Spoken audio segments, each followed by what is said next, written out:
Good evening, everyone, and welcome to another FPL Live Lounge guest session. Today with us, we've got FPL Cim, a man with 50,000 followers on TikTok, guys. Can you believe it? 50,000 followers. I believe he's got a top 8,000 finish in his locker as well, and he's only been managing for 5 years. So this guy is an up and comer in the FPL world. You must listen to everything he says and hold him accountable to everything. Get in them TikTok comments and hold him accountable. But Sim, how are you, mate? I'm alright. I've got to correct you. It's 47,000. It's not Ah, 50. okay, I apologise. The details, man. The details. So, yeah, no.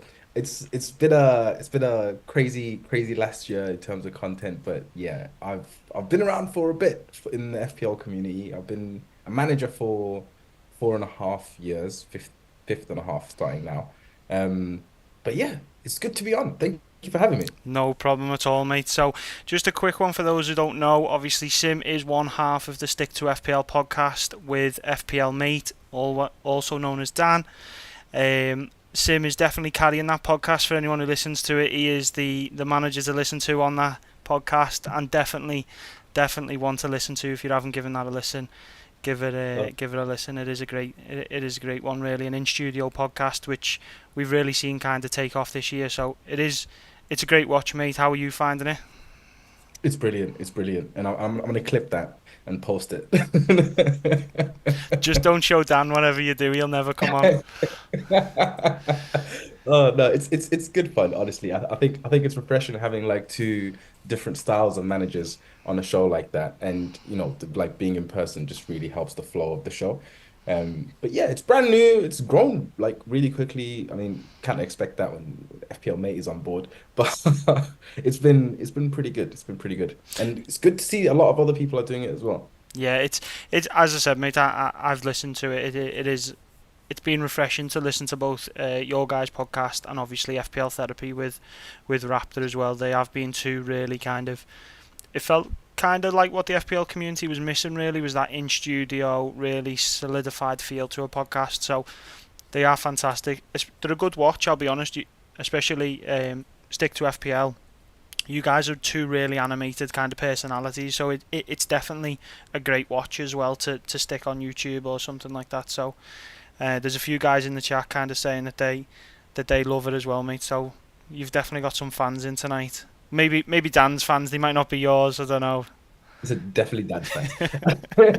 I appreciate every time I hear good feedback. Like I don't know how to process it. I'm not good with hearing positive things, but yeah, no, I really appreciate that, and I'm glad you and anyone else who watches it enjoys it. Perfect. And well, while we're talking FPL, I've just had a message in the chat there that currently in the live lounge mini league, we've currently got the number one in that league in tonight. So maybe you and me should take a back seat and get them in on the chat because they're clearly Send, in the know, aren't they? send him a link. Yeah. He's the ex. Great stuff. They've said they're wildcarding this week, so we will get onto wildcards a bit later, guys. But definitely an interesting one. Yeah, yeah. Wildcard this week just must feel fun. Like it's really exciting time to wildcard. Just kicked off the season. You kind of know the lay of the land. Yeah, can't wait to talk about that. Good stuff. Well, let's jump straight into kind of game week two scores. Obviously, you had a great week and jumped up to an overall rank of around 186k, which from my 3.7 million seems a real far away at the moment. So let's jump into it. 102 points, Haaland triple captain. I think there might be a couple of guys in the chat who also triple captained Haaland, judging by a few names I've seen in there. So again, these guys must be your fans. You must be dragging them in from all over the place. But yeah, talk to me about Haaland. Haaland was brilliant. I mean, the thing was with the triple captain, like a lot of people kind of were umming and ahhing about it, right? For me, Haaland and Salah, game week one and game week two, were two opportunities to triple captain, and I was like planning on it before preseason. So initially, I didn't have Haaland or Salah in my draft, and I was saying to people, "Hey, look, I think if you do get one of these guys, triple captain in game week one and game week two is definitely on the cards." And I said, if I do get one of these in my team, no matter which one it is, I'm gonna hit the button. So at come game week one, dead come the end of game week one, like my chip was active. I was dead set on it like throughout the entire game week, and particularly seeing how Man City performed in game week one, I thought they were really good in that game against Chelsea. So it was just I was convinced. I was convinced even before game week Yeah, one. and I think that for me, definitely, it was a good use of the chip even before the kind of knowing the scores and obviously knowing what we know now. But I think he was obviously one of the most triple captained players. I think FPL Cim really. I think there was nearly 500,000 managers triple captain him. I just felt that number was inflated by the fact that Salah went off in the first week, and obviously a lot of guys going into game week one chose one or the other. So it felt like because Salah went off in game week one, everyone wanted to chase really, which is a fair kind of emotional response to be like, right, we'll get them back this week type of thing. But I captained him. I felt like because of his ownership still being fairly low at 50%, I thought a captaincy haul would kind of be enough to satisfy me really this week in terms of like if he did go off then great, and because I've captained him anyway, it's not like I didn't own him, and then I've still got that triple captain for hopefully a Man City double game week later in the season. Yeah, I mean, the double game week shout def obviously is the on paper best way to do it, right? But it's just double game weeks, triple captains haven't worked out for so long now, and I think the only time it's worked in the last since I've been playing, I think, has been that one game week when Salah smashed Norwich, and I think he played Leeds at home in one game week. And I think that's been the only time I've seen a triple captain come off. But like most of the time, triple captains, they're underwhelming. The fixtures aren't excellent. Like, even if the fixtures are great, the minutes are strange. Either cup competitions or Champions League is impacting minutes. So I was particularly with FA Cup replays not being played this season, so there being Yeah, probably two double game weeks this season. I was like, I'm gonna take this opportunity. And speaking of like with chips, last season I was a very sort of big advocate of bench boost at any point when you have a good bench. Like, don't try to hold out for a double game week because like you'll impact what your transfer plans are, you'll impact what you're doing with your team. So like I really thought this single game week was going to be a good opportunity. perfect. And then obviously just looking at your team there, we've got in the defence we've got Rico Lewis and Muniz, two picks that I'd say have been popular at various stages. But talk to us about them too. Rico Lewis, I'm really big on, and I think a lot of people are sort of very cautious about Rico Lewis, but he's a 4.5 million defender. He's playing sometimes he's playing second striker. It's crazy the positions that he gets into, right? Like Pep never inverts like that. We haven't seen him invert into, well, no, that's not true. He sometimes inverted Stones into that hybrid eight. Yeah, So it's not a brand new thing, but we've never seen it happen from fullback. And the positions that he's getting in, it's like it's insane. He almost scored a goal like when he missed that. Just I think you've done well to just be here tonight, mate. Because I'd have had an heart attack if I had Lewis in my team and seen him at the bar at the weekend. Uh, the triple captain kind of calmed me down, but but other than that, he should have kept a clean sheet. He should have scored. So I feel like 6 points should have been the minimum. But here we are. I think he's a brilliant option. A lot of people don't think he's going to be nailed in the team. I personally think he will, just because of the tactical setup at Man City at the moment. So I'm intrigued about how the next lineup is going to look. But I do think he'll play. Perfect. And then talk to me about Munoz. So obviously he is in there, 5 million. Crystal Palace have had a poor start to the season. A lot of people selling Eze. How are you feeling on him? I mean, the Eze sale, I completely wouldn't. I don't want to say I wouldn't do it because uh, with Eze and Isak, if you watch the games, your concerns are justified, right? Whilst Eze has been close, they've not been like huge chances Yeah, and stuff. So I get why I get why some people are going, but it just seems a little bit too rushed to sell Eze.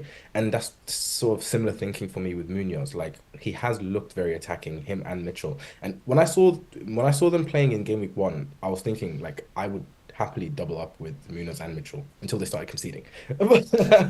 But before that, I was very interested in it. So Munoz for now, he's gonna stay. I don't expect a clean sheet against Chelsea. I mean, I'm hoping for an attacking return. 5 million is a bit pricey. There's a lot of decent 4.5 options. Like you've got Robinson, who's yeah. been really good recently. The fixtures are much better over there. So I'd probably prefer to drop it, but I wouldn't do it with a free transfer at the moment. I just want to give it a bit of time first. And then Gordon's 10-pointer, you must be feeling a bit lucky to come away with that. Obviously, Newcastle have been. Obviously, the first game week is kind of one you have to write off with the red card, but they've been pretty poor by most people's standards in the first 2 weeks. So, are you confident in keeping him? Is he one you're looking to get out in the near future? That goal basically saved the price drop, I think. Yeah, I'm pretty he would have dropped in price if he didn't score in game week 2. So cheers, Gordon. But but other than that, at the moment, he's probably a higher priority as a sell compared to other players in my team. Obviously, Solanke is going to be the highest priority in my team. But when the time comes, I'll probably be interested in moving Gordon, depending on how the next couple of games go as well. I'm rolling through this week, so I'll have game week 3 and then possibly game week 4 to make a decision. perfect. So let's have a little look at the game week 3 team then while we talk about that. Pretty much, obviously, the same starting lineup. You just mentioned you're rolling this week. Solanke first on the bench. If he was fit, would there be any changes? Possibly benching Gordon. Um, it's tricky because a lot of my basically all my forwards have good fixtures for game week 2, game week 3. But yeah, and Spurs, Spurs and Newcastle is just a recipe for disaster, isn't it? Yeah, Newcastle. So I I may I may bench Gordon if I knew that Solanke was starting, but thank God he's not. And that's also why I'm not selling him, right? It puts me in a big dilemma. Like, what if I go and get Muniz, or if I go and get a João Pedro or a Danny Welbeck? Like, who am I then gonna bench? I'd have to bench Rodgers or yeah. Gordon. Doesn't feel good. Yeah, so I'll quickly run you through my team. I have a similar dilemma. I've got Henderson in goal, so I've got that Crystal Palace defence covered there poorly. And then I've got Robinson, Porro and Konza at the back three. Similar midfield, so I've got Smith Rowe, Saka and Rodgers, similar to you. Liverpool cover, I've got Diaz instead of Jota. And then where we kind of differ is Gordon versus Fernandes, which is just not even a match at the moment. Obviously, Gordon's 10-pointer is only something I could dream of as a Bruno owner. So, and then we've got the same forward. So Haaland, Isak with Solanke first on the bench. So for me, Solanke would have been playing this week. Just because Newcastle don't look great, while it's always been kind of a Newcastle fixture in recent years, I just really don't like the Fernandes fixture against Liverpool, especially if he's going to play in the false nine again. Whether he will or not, I don't know, but I just don't think they'll be able to put enough pressure on Liverpool's back four with him as a false nine, really. Yeah. Um, so Solanke would have been playing for me this week, but similar to you, I'm in a bit of a weird spot. I've thought about downgrading him to a João Pedro, but his fixtures aren't great at the moment. And then obviously I've got a couple of problems. So this week, just to give you a bit of insight, I did Nkunku to Smith Rowe early in the week as I was a Christopher Nkunku owner, unfortunately, who scored again tonight, I think, for Chelsea. Scored another penalty, I think. Has he got a second? Yeah, Oh no. well, no, sorry, he got the first. I don't know if he scored since. But yeah, I've done Smith Rowe in for Nkunku. But yeah, there's a couple of fires in my team I'd like to put out, but Solanke is kind of not one of them at the moment. I feel like I can kind of hold him, and if he starts, even if he starts against Arsenal after the international break, it could be a start in that game, because I do think if anyone going from that first Spurs game, if anyone's going to score for Spurs, he's going to be involved.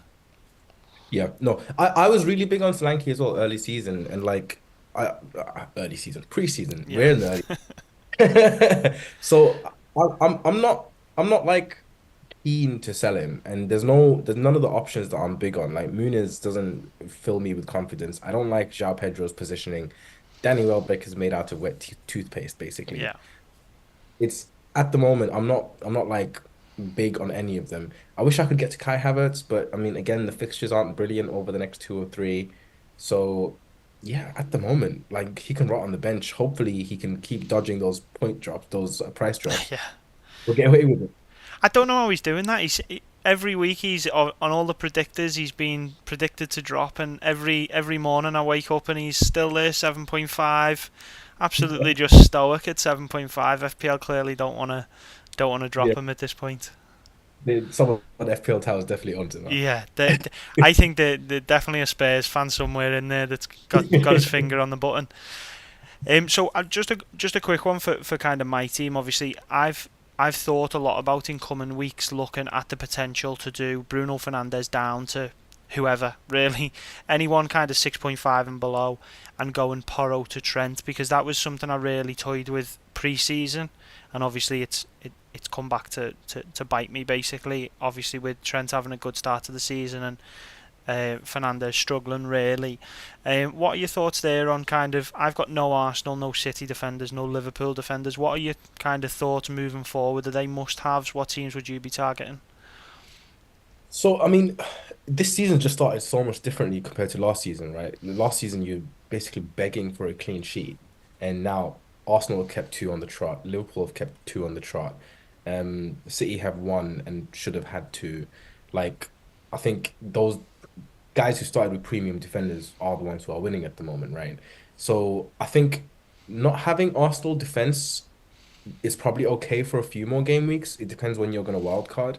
If you're planning on sort of popping an early game week 5, 6, 7 wild card, you probably can get away with no Arsenal defense. Liverpool defense, I'd really be interested Yeah. in that. So we're And in the. Sorry, go on, mate. I'm sort of really interested in Robertson as well Yeah. as well.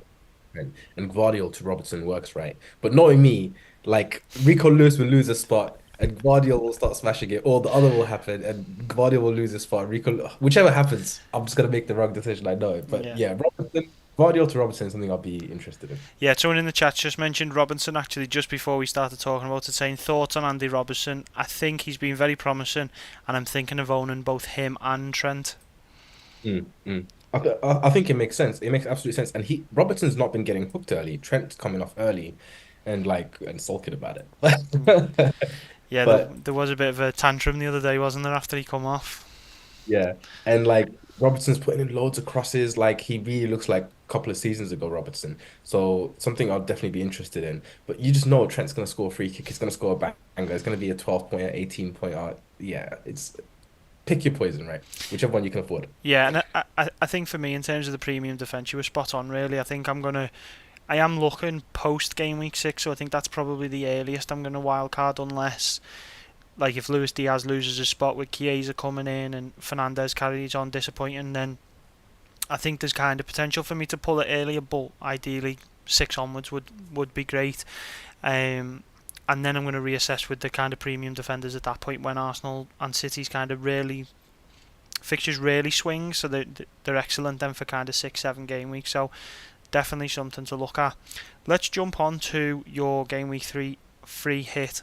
So we do the free hit list. This is basically where I get every guest to do a free hit team. So obviously we had Gian on first week. He nearly had a monster score of 91 based on the team he gave me, but on stream he changed his captaincy from Salah to Haaland on stream, um, which obviously cost him. Or who did he change it from? He changed it from Salah to Son, actually, I think it was, which Oh, ended up costing him, I think, about 12 points, something like that. So he finished on 79, and then last week, FPL Chai, game week 2, 83 points, captain and KDB in his free hit team. ooh, So nice. obviously goal and assist there for KDB. So he's gone to the top of our free hit list at the moment. So worst case you're going to be third. Let's just say that, okay, at the time being. But For now, yeah. So let's just can run through it. Go on. I triple captain? No, no triple, no chips allowed, unfortunately. So let's just run Okay. through your team. So we've got Raya in goal.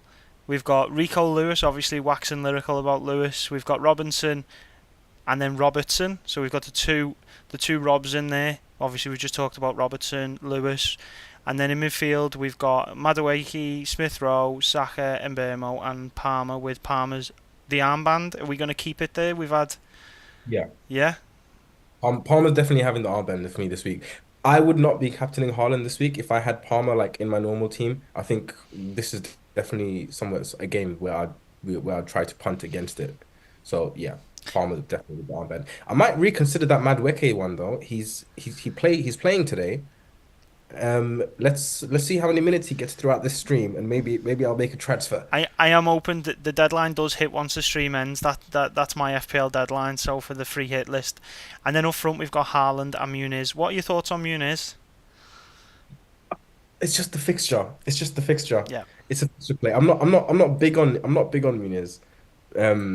But Ipswich away, they've just been battered by City. Morale's probably low. Yeah, I think it works. I'm glad you said that about Muniz because I'll be honest, I've banged on since pre-season. I actually think he's a really bad FPL pick. Yeah. Really bad is too harsh. I think he's a 6 million pick in the sense that I don't think there's a lot of value in 6 million. I think that Fulham attack for me with Iwobi and Traore as your two main creators on the wing doesn't fill me with goals. Like it doesn't make me think that there's going to be a ton of goals in that side, and he never gets 90 minutes. Like he's always 65 to 75 minutes really, or maybe it creeps up towards 80, but he always seems to come off. Um, And I mean, the only reason he's a pick is because he sort of popped off for like five, yeah, 6 games during the middle of last season and then stopped scoring for like the last 10 games of the yeah. season. And people just remember that run and how exciting that was. And that's why he's become a pick. And But I think people do forget because I talked about this on last week's stream. He was 4.5 million last season. So mm, and he actually finished at 4.3, which showed what happened. He was 4.5. People loved him, and then people started like they'd sell him for anything basically to get rid of him. So um, I think he's, as you say, you're playing a fixture, so it's absolutely fine. But I think if anyone's got him long term, I think he's a bit of a worry for me. Outside of probably the promoted sides, I think at Fulham will struggle to score kind of more than 1 or 2 goals a game. So yeah, so really good side. Obviously, are you confident with everyone? Just Madueke, you may waver on before the end of the stream. yeah, Madueke, I'm wavering. Who do Bournemouth play? Let me quickly check the fixtures. Bournemouth are playing Everton. Okay, there we go. That's my free transfer. I'm doing Madueke to Semenyo, please. Semenyo, perfect. Let me make a note of that because I will forget otherwise. Semenyo is, by the way, my favorite under 6.5 million pick. Is he? That's a surprise. I'm really surprised by that. I think he's brilliant. I think he's a great option, and slightly not great that they've signed a forward and he's starting on the wing now. But I just think he's excellent. I think he's excellent. I think he's better than Smith Rowe. Oh, good. There's a couple of guys in the chat popping off Semenyo gang. So you again, these guys are definitely. I don't know whether they just copy whatever you say. Really, that seems to be the theme so far.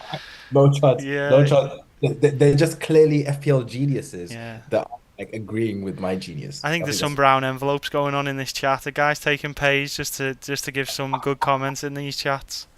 high actors. Yeah, yeah. Honestly, am I just seeing loads of FPL Sim 1, FPL Sim 2 in here? Is this just you, multiple devices? Three computers. Yeah. I listen. People do anything for some good praise these days. Right. So while we've had a little look at your free hit, let's kind of chat some I suppose dilemmas, some kind of recent happenings with FPL while we're on it and the playing. Obviously at the minute, Chelsea have been a big talking point early in the season. Everyone was no Palmer initially. Palmer's played, popped off I think 17 pointer or whatever it was he ended up on. Now he's essential. The rest of the Chelsea assets are a no-go. What are your kind of just overall thoughts on Chelsea and that big gang of 6.5 million midfielders that they've got? My light is absolutely going crazy. So my thinking is, obviously there's four attacking spots, right? There's 10 wings, 10, 9 wings. Um, and Cole Palmer's gonna play. And I think Jackson is nailed as well. Yeah, So you got those two spots like just locked off. And then you got another two wing spots. And in my opinion, the only two people that are being considered for left wing is Mudryk and Pedro Neto. Apparently in Kunku for one game yeah. as well, but I don't think that's gonna happen again. So taking out Pedro Neto and Mudryk, that leaves one spot, either 10 or right wing, to be filled by Nkunku or Madueke or Enzo Fernandez or Dewsbury Hall, who's been sort of deployed at Joe times sometimes. Felix. Now Felix. They're like five players who are basically competing for those two spots. And what my thinking on anyone who's not Palmer and Jackson is you have to give it one more game. Like I'm a punty manager and I will like try this stuff like if there's enough legs. But when it's a brand new manager who's played two completely different sets of wingers in his first two games, you have to wait another game. You Yeah, just have to. If we see, my opinion is if in game week 3 we see Pedro Neto, Palmer, Nicholas Jackson, and Madueke playing in the four spots, and then they win and win like with a good performance, then that team is set.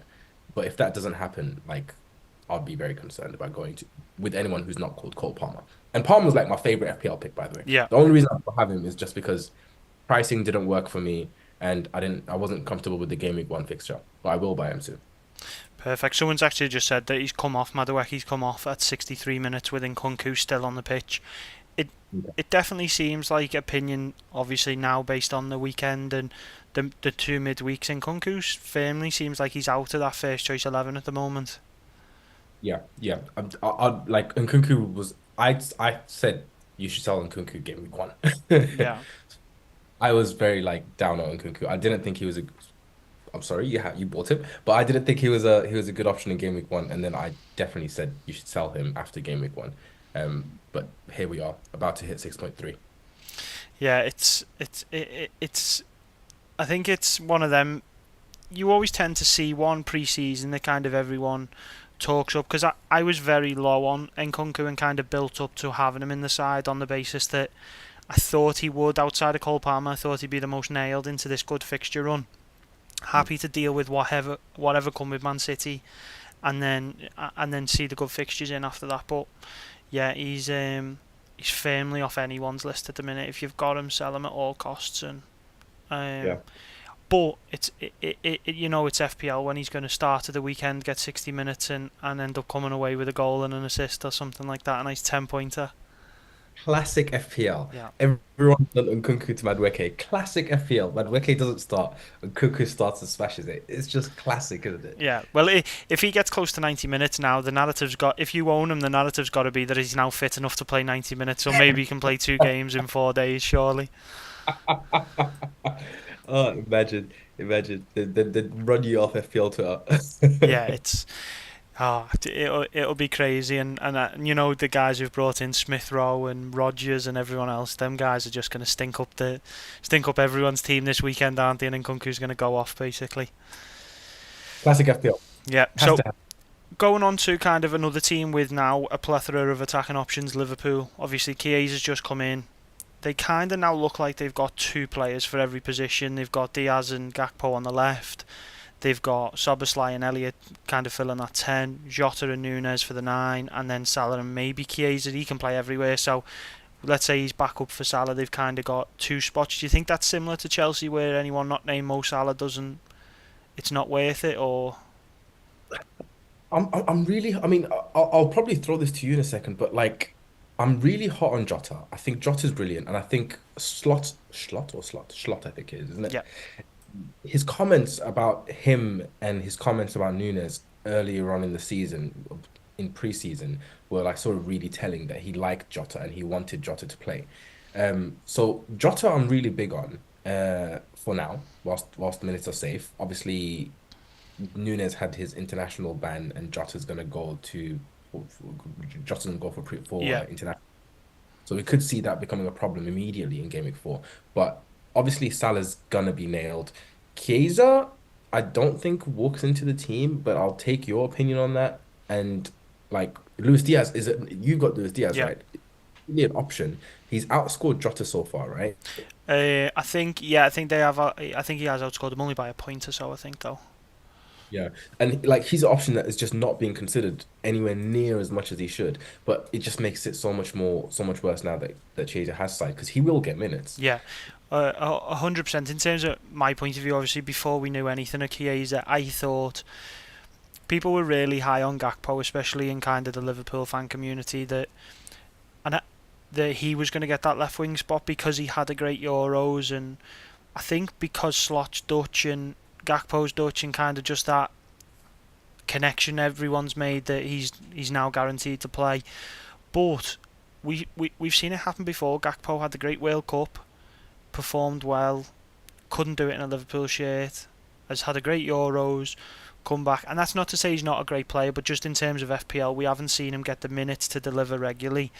And I watched once we found out about Slot, I watched a lot of Feyenoord from last year, and I thought Diaz, because Salah hasn't really got it in him anymore, I thought Salah would play. I thought Diaz would play a similar role to what Minter played on the Mm. opposite wing for Slot last season, where he was very direct, very central. The creator was on the other side, and he was almost joining in centrally a lot more. So I thought Diaz's upturn would be enough to at least cover Jota, which so far it has been in the first couple of weeks. And I thought minutes wise he would be similar, if not more secure than Jota, because I don't think Liverpool have got another Luis Diaz. I think they've Yeah. got another number 9 potentially in Nunes.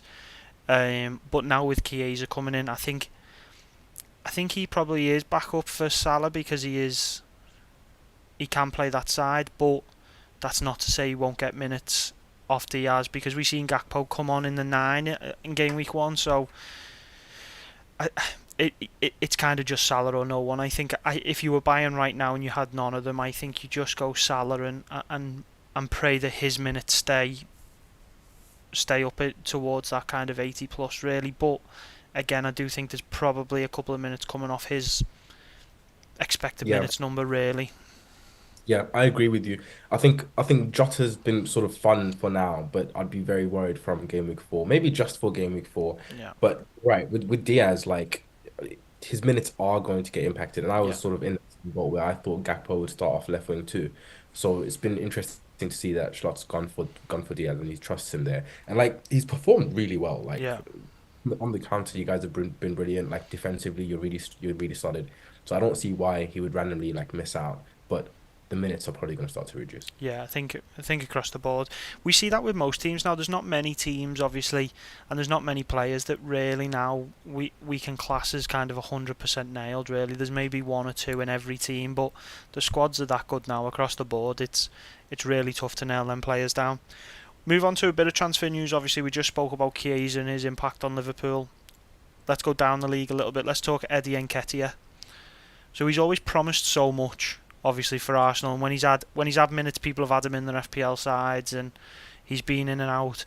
If he nails down that number 9 box, I think Mateta's a bit unhappy at Palace by the sounds of things, and I think he's trying to get a move before tomorrow. But if he does manage to get a starting spot, is he kind of nailed on at 5.9 that people need to have him? I wouldn't go as far as that, but he's very interesting option. But yeah, you need Mateta to go, and I think Edward might be on a loan to Ipswich as well. I don't know how that's progressing, but yeah, if he was nailed and he was starting, and Palace were playing like the Palace we know, then yeah, he'd be a brilliant option. Um, I, Styler plays sort of the interesting question for me here because Nketiah is kind of like he's like a very mobile 9 and he likes to play high up front and like make run the channels and stuff like that. And I'm not sure that is exactly how they want to do their strikers over Yeah, there. So I'm not sure how he would fit in. But yeah, I'd wait for performance before I go there. Is probably what I'm saying. perfect. And then let's talk hypothetical because I don't think this is going to happen. But if we see a Sancho and Sterling swap deal between Chelsea and United, who is the better option? Who's the better asset to own this year? They're both getting 0 minutes, right? I mean, Sancho at Chelsea versus Sterling at United. Sterling's more likely to get minutes and probably more likely to get goals. So I'd probably say Sterling. And do you think either of them would be good deals for either side, just from a footballing point of view? Do you think it works or No, I think it's ridiculous from both sides. I think it's just a financial decision, probably from both sides. Like Garnacho's way better than Sterling at the moment, and he's not even able to start because apparently Ten Hag is in love with Marcus Rashford. yeah? When did that? I don't get why he's not starting, but I'm sure we'll get Garnacho starting soon. And then yeah, like why do Chelsea need another player, let alone another winger? So yeah, I don't think it makes any sense from a football perspective. Yeah, And my next question, right, it's just come to. I'm looking down at my question, and I've just realised we've talked a lot of Crystal Palace tonight. I don't know why, but we seem to have talked a lot of Crystal Palace. But Eze, if you had him, is he a sell?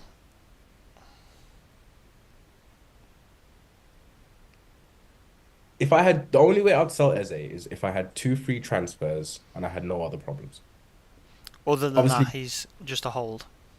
yeah, he is a hold, but I would not begrudge someone selling him. So one of my favourite phrases that people tend to use is he's a don't buy but don't sell. Yeah, I wouldn't. I feel like the FPL community are very much in the don't sell as a camp, and I'm not saying he's a bad pick. I'm just saying he's probably not that bad of a sell. Like if you had no problems, you could sell him and you had like a free transfer. I think it's okay, but he don't expect him to keep blanking. Yeah, I actually think he's a great pick even now. I'd even potentially be comfortable buying him. Um, the only reason I say that is I think he's top for shots, and I know they're kind of low XG shots and stuff like that, but that's always what we're dealing with Eze. He's never scoring tap-ins 6 yard. He's just a maestro from outside the box. But he's that talismanic effect of if Crystal Palace score and you get a notification on your phone, you know Eze is going to be involved, whether it be an assist or a goal. It's just that Palace haven't started that well in another year that Palace start even half decently. I just think Eze's a bit like Fernandez, and obviously I'm firmly in the sell Fernandez camp, so maybe I'm being a bit hypocritical, but it's probably because he's a United player though. If Fernandez played for anyone else, he'd be a keep. Um, but with Eze, I just feel like he's just always a good option. Mm, Unless his minutes are massively reduced, I just think if you have him in your side, he's a no problem asset. He gets the minutes. He's got free kicks. He's got penalties. He's got basically everything. He's just not returning at the moment, but no one returns for 38 weeks.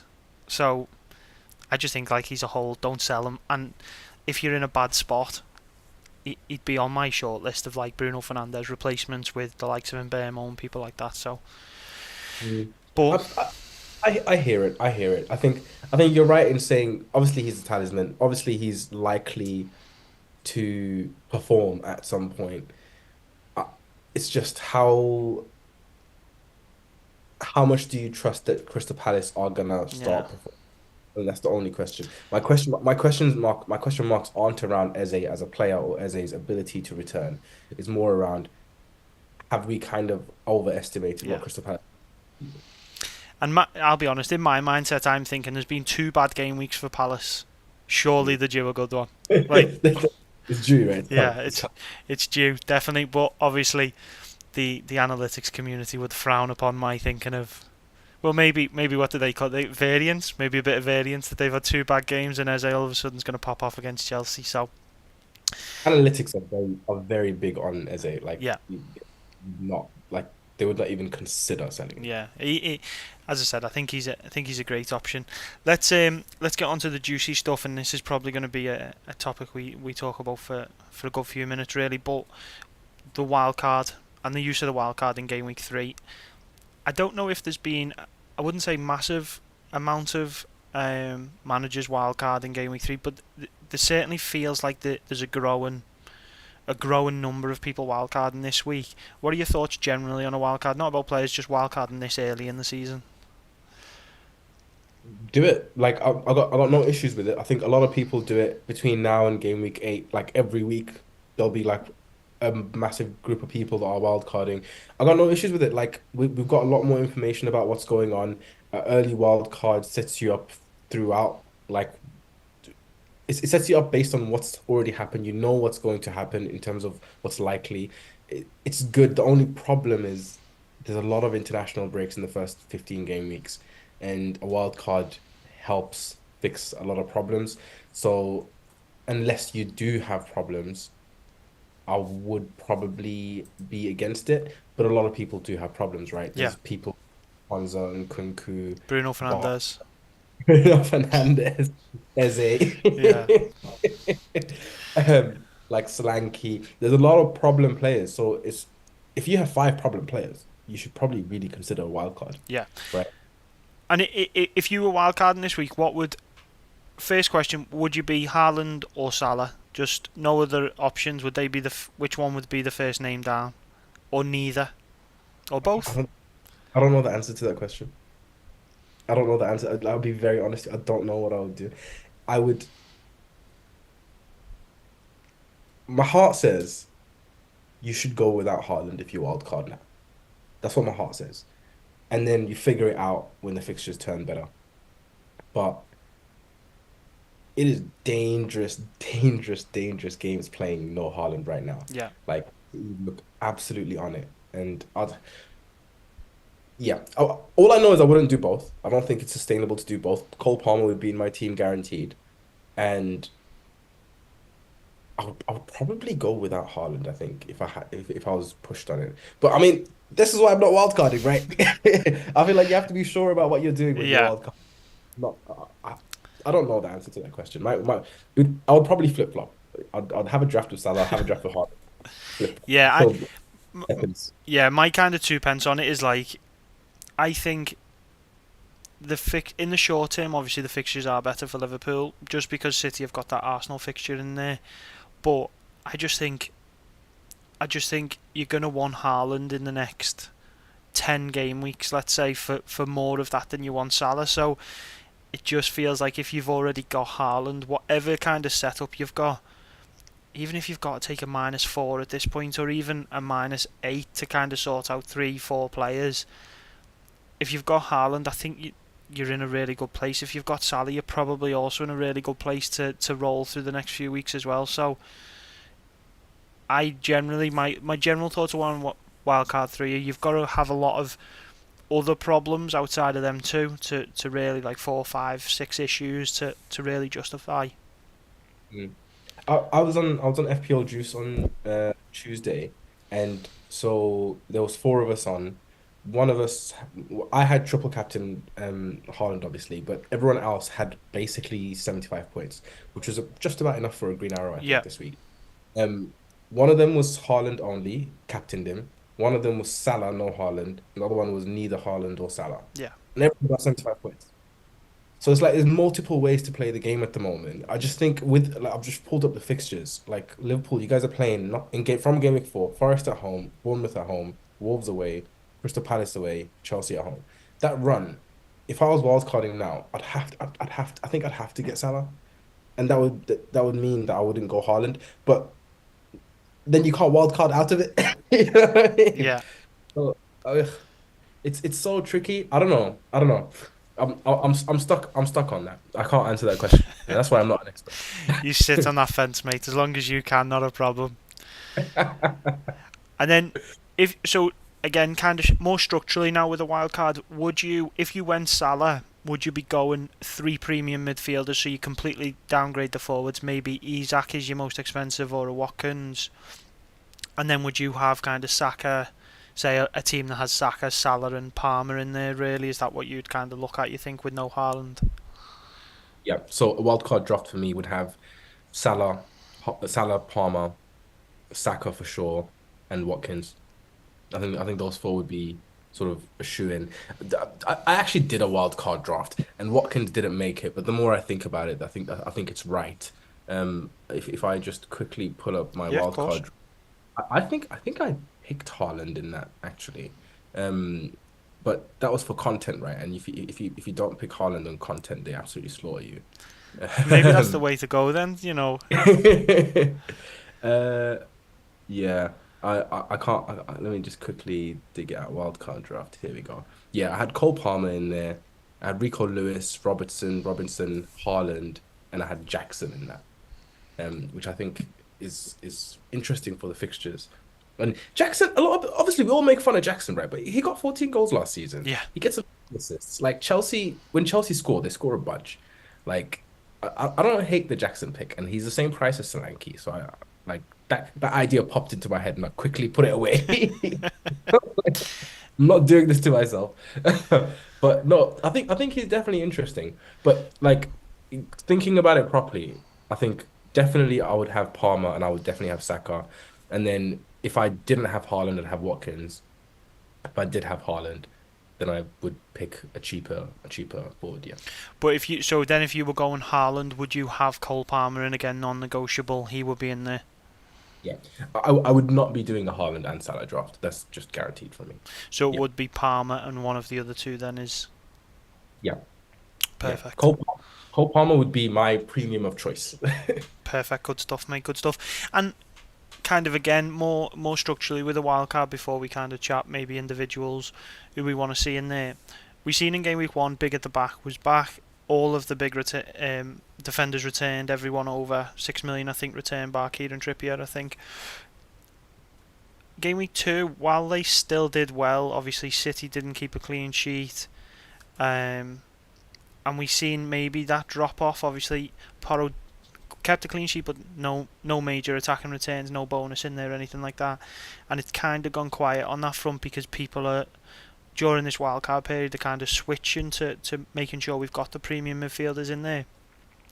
Do you think while after game week one it was back, is it dead now? Big at the back? Are we only having one premium defender? Should we have kind of two, three? I've never been a fan of having too many premium defenders, and nobody understands how BPS works at the moment, but it seems that clean sheets have a better impact on Yeah, bonus at the moment. Um, which which means like Raya's been massively outscoring any of the Arsenal defenders, yeah, right? Raya's had 18 points in 2 game weeks, and Gabriel's had like 11, I think. So I would have an expensive goalkeeper in Raya because it's a position you don't want to change and it's a defense that you trust. And then I probably only have one premium. I hear what you're saying, what you said about earlier about having Trent and Robertson, but I probably would want more budget in midfield because like the price points are very difficult this season. So I think having that money available and not being locked into a Trent or a Robertson, or a Trent and a Robertson, or a Gabriel or a yeah. Guardiol, having multiple 6 million defenders just makes life a little bit more difficult in other positions, I think. Okay, so outside of Haaland, Salah, Palmer, let's just say all the premium midfielders. Who would be your first midfielder, like mid-priced, 8 million or below midfielder that you would kind of have in on that wildcard side? Um, I think Semenyo would definitely be in my wildcard draft. Semenyo, I really like. Um, Emil Smith Rowe, probably just because of the fixture run and like I don't know, it feels fun. Yeah, I like a good fun. Emil Smith Rowe feels fun. So yeah, those two I would probably have. I mean, Diogo Jota, I would probably waver on, but if I was going with Haaland, I think Jota would definitely make the draft just because I would need something from Liverpool in midfield. If I was going Salah, then I wouldn't. And then other than that, I'd toy with the idea of Madueke. I think on wildcard you can punt it because you'll probably have cover on the bench. yeah. Might be worth it because you don't want to make a transfer immediately after wildcard if he starts, for example, and scores again because you're gonna want him in. So maybe I'd punt Madueke. And one of the names I've seen banded around a lot this week is Brian Mbeumo. Obviously, we kind of don't know what's going on with Ivan Toney. He is the talisman when he's not there. His numbers are ridiculous when Tony's not in the side. Southampton are home this week for people wildcard, and I think their fixtures really swing in 5 or 6, similar to the Arsenal and Cities that we've talked about. Do you think he's someone we could really see kind of skyrocket in the next few weeks if Tony does move on? Yeah, for sure. I love Mbeumo, and I keep forgetting him. Is he in my free hit draft? I hope he's in my free hit draft. Um, Let me pull it back up. I'll be fuming if he's not on my Yeah, he free hit is. draft. He is. Yeah. Southampton at home, I was like, I might even captain him. Mbeumo, I really like. I think after the Southampton fixture, it's a bit of a tricky one, isn't Yeah, it? But no, Mbeumo is a player I really like. It looks to me that Tony's going, but we'll know by deadline, right? If Tony's yeah, going on. And if Tony doesn't go, it's like Mbeumo has to be in your consideration for a wild card. Like he's a talisman essentially. He's on penalties. He just smashes in goals all the time, really. And especially last season, remember that early run? He just like brace every other week. Yeah, Penalty. I didn't own him for that, by the way. So yeah, I'd be interested, but there's not enough midfield slots. yeah. That's a true thing. I think I was chatting to a couple of guys yesterday about wildcard and toying it. They were toying about kind of who to own, like Salah or Haaland, which premiums to own, and are these good options and bad options? And the truth is, good options are just going to be good options whether you own them or not. Like it it doesn't make them bad options because you don't own them. People are still going to score points. You can't own everyone this season. We've seen that already, and we've seen that there's multiple different ways to do it with the best players. So the players that are lower down, the 7 millions, the 5.5s, the 4.5 defenders, there's going to be a million ways to score points as well. So I think you're definitely right that you've just got to kind of think that the options that you think are best, stick with them until we know otherwise, and kind of then make your moves, because people like I haven't thought about owning Palmer at all so far. He is firmly on my radar now, but I know he's probably going to score an assist every weekend or at least come back with a return. But I've just got to hope that the players I've picked are good enough to kind of to counteract that, and that's kind of I do think that's kind of why we're seeing a lot of wildcards early. I think a lot of people are not quite adjusted to the pricing where we can't own everyone straight away. We can't we can throughout the season, but we can't just jump one week. It's Palmer who's massive. The next week it's Saka. The week after that it's Salah. The week after that it's Son. I think with them premium midfielders, we're going to just kind of have to have our cake and not eat it. Basically, is like just enjoy what you've got because we can't own them all really. No, you're absolutely bang on because I think what you said about people haven't adjusted to the prices is so true because it's the lack of patience that's happening at the moment. Yeah, Like people are frantically wanting to pick the player who scored, and there's so many good options at such difficult prices this season. You're not gonna get them, and almost every goal that's scored in the Premier League will hurt your rank. yeah, Like 10 players yeah, basically 10 players scoring benefits your rank, and there's 20 teams, and like yeah, most goals will hurt your rank. You have to live with that. It's, can you be patient, can you be proactive when you need to be, and can you identify something that's tasty if other people are sort of worried about it. But yeah, it's, you're absolutely right with just pick what what you trust, what your gut works, what your gut says, and just trust it for a bit. yeah. I think that's massive, but there are some teams that genuinely do need a wild card. There's someone in the chat here that says they've got Kwanzaa, Barco, Foden, Henderson, and Munoz. So they have decided to wildcard. I think that more than justifies it, if I'm being honest with you. If there's a, if you watch Stick to FPL for the Game Week 3 episode, there's a, we did a anti-wildcard draft, which is if you have a certain amount of these players, highly owned bad option players, like like in Kunku's, for Yeah, example. There are five of them, we said, wildcard, do yeah. Just it. it's got to come out. I'd love to know what that guy's rank is in the chat because it's got to have taken a hit somewhere. Unless he's been triple captain and unless he's had both, maybe Salah and Haaland, he's probably still done reasonably well. But I think them five problems alone would be enough to make me hit the button, I think. And then obviously we just got a couple of comments from earlier on in the chat. One of the guys mentioned with Spurs' high line, they can see Isak and Gordon going off this weekend and getting hauls. Is that obviously similar with your thinking based on you starting them this weekend? Yeah, I mean, I agree.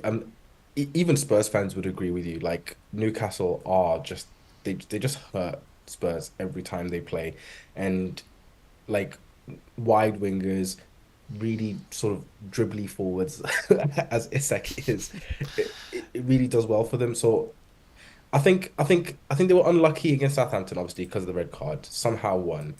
I know that Newcastle just suck away from home anyway, so I don't want to judge them too hard for that Bournemouth fixture because Bournemouth can do anyone at home.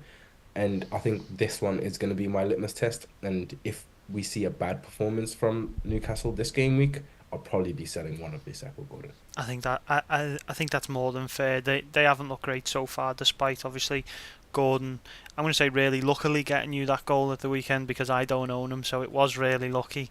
Um, but I think that's more than fair. I think if we see them kind of underperform again and lose comfortably to Spurs, then they do all become sells. Yeah. Really, I think moving forward.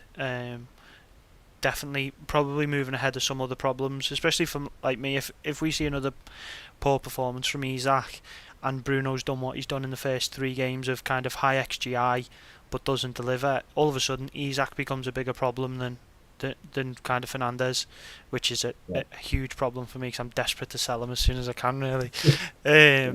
But It's just go on. chances he's getting as well, right? Like Yeah, it, he tends to get chances, and that's what makes him such a good option. He's not been getting the chances so far, yeah. so worrying. And Spurs gift you chances, so this has to be the game they all feast. We get 15 pointers from Gordon and Isak, so I'm hoping for the best. But So what you're telling me is I should take a -4 for Bruno Fernandes to Gordon? Is that what you're telling me? I didn't say Yeah, that. guys, anyone who owns Bruno Fernandes in the chat, Sims just said Bruno Fernandes out, Gordon in, -4. Whatever you've got to do, make it happen. Triple captain, do it. And then the guys are talking about in the chat captaincy. So this was really interesting. Something I didn't have on my list really. You mentioned it before that if you had Palmer, he would be your captain this week. Obviously, I think we're both on Haaland this week. I'm assuming. I'm assuming you're going Haaland. I am on Haaland. I'm not set. I'm Okay, about 85% set, but I'm perfect. not. The only other option that I would consider in my team would be Saka. It's a decent fixture, but we don't really know what Brighton are so far. They've beat a really poor Everton side and beaten a United side again that we don't really know what they are, do we? So I think, Yeah, it's that's the only thing that worries me, and they've looked pretty decent yeah, defensive. Um, so I don't know. I don't know. If it was a better home fixture for Saka, I would do it. But I feel like West Ham away is still a pretty solid shout for Haaland. But like Palmer, if he was in my team, I'd be going there. yeah. So in the chat, I think we've got a couple of Palmer captaincies. We've got a Watkins. We've got a Salah. Obviously, we've got Haaland. I think definitely this weekend, it feels like another weekend that if Haaland gets a brace, I feel like a lot of people who have switched this week or in the last couple of weeks to that premium midfield of no Haaland and then Saka, Palmer and Salah. I think that's when you, like we talked about before, people will start to worry then about what he can do in the more difficult fixtures because if he gets another brace and all of a sudden he's on, what would that be, 6 goals in 3 games, all of a sudden people are going to start worrying regardless of the fact he's 15 million. Well, I think he's 15.1 now, isn't he? Has he gone up? I think he has. I think he has. And there's a couple of ways to think about the no Haaland thing, though, right? Like, oh, he will score. Haaland will Yeah, score 30 this season. So when you go without Haaland, you know that you're not saying Haaland's not yeah, gonna score. exactly. But you need to nail your replacements. You can't have Salah blanking when Haaland's hauling. You can't have your captain blanking when Haaland's bracing and like look at people who captain Son, for example, or Palmer captain is. I don't care about Haaland's hat trick, but you need your options to be reliable. And when Haaland does blank, you definitely need your options to be Yeah, reliable because that's when you're playing catch up. You know what I mean? So it's a risky game. It's tough. And Chai mentioned it, right? That's how he was thinking about it yeah, when he without Haaland last season. So it's challenging, but I think it's doable. Like you can be you can't see Haaland brace and say, "Oh crap, I need to go get Haaland." Like your decision should have been made with that in mind. You know he will brace. Like yeah. that It's should happening. yeah, it just will happen. Every 5 games there'll be at least one or two braces in there. That So yeah, and that's the key thing for me. I think the biggest thing for me with Haaland is the captaincy because I think a lot of people now own Salah who won't captain him this weekend. So all of a sudden that 12.5 is a lot more expensive when you don't captain him and you're going up against Haaland who pretty much everyone who owns Haaland is going to captain him this weekend. Maybe the guys that have got Palmer might waver on that, but probably 75% of the people who own Haaland are going to captain him. And if he hauls or gets a brace and your Palmer or Saka or whoever doesn't bang, all of a sudden it looks like such a mistake, which it's not, but it would feel that way to me, and that's why, through probably a bit of fear, I started with Haaland, and kind of, because I know if he's not playing Arsenal, he's just my captain 9 times Yeah, out of 10. basically, yeah, yeah. It makes your life a lot easier, and when it doesn't work, it doesn't hurt you that much. Yeah, Like not captaining Haaland and having your captain blank can really hurt. yeah, But if Haaland blanks, it's all right. The whole game captained him, so you know what I mean. yeah. Watch him blank this weekend and all the premium mids go off. I won't be happy. It's happening. Yeah, definitely. We've put some stuff into the universe tonight that I feel like we're going to come to regret on Sunday afternoon.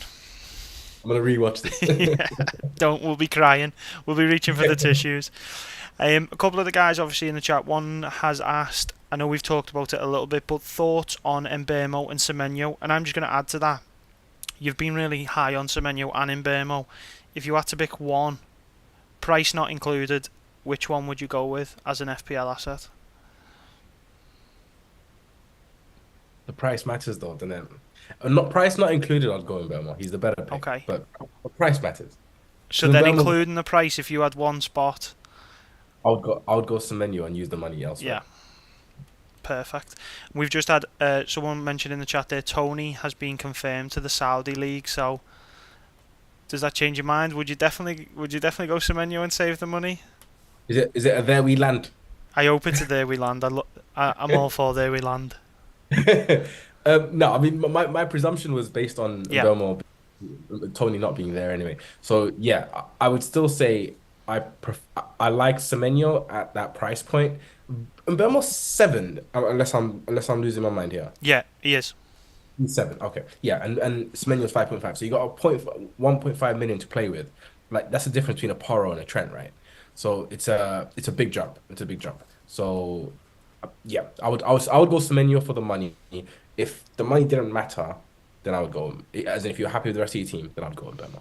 Perfect, good stuff, mate. I think that's a fair point to end. Obviously, talking about 5.5 midfielders, I think only FPL would make us do that, wouldn't they? So, no, I think that's a really good place to end, mate. We've had a good chat tonight, talked about most things covering Game Week 3. A big thank you for me for coming on, kind of taking the leap. Obviously, I know we joked about it, but you have got a fairly big following on TikTok, and obviously a voice on that Stick to FPL podcast. So it is good to have you on. Just a thanks for you joining. Do you want to just give the guys a heads up of where they can find you, what to expect, and kind of where to give you a follow? Yeah, appreciate you, man. Thank you for having me. And people who aren't subscribed to your channel and you're watching this, make sure you subscribe. But from me, you'll find me on Twitter, FPL Sim, and you'll find me on TikTok, FPL Sim. I'm a bit rowdy on there. So if you enjoy that, check me out. And of course, check out Stick to FPL, the brand new podcast with myself and Daniel, FPL mate. Yeah, you might not know, mate. He's a fairly new content creator. Dan's new to the world, so as I said before, Sim is carrying that podcast. So go No, over and give that a listen, guys, because it is a great listen.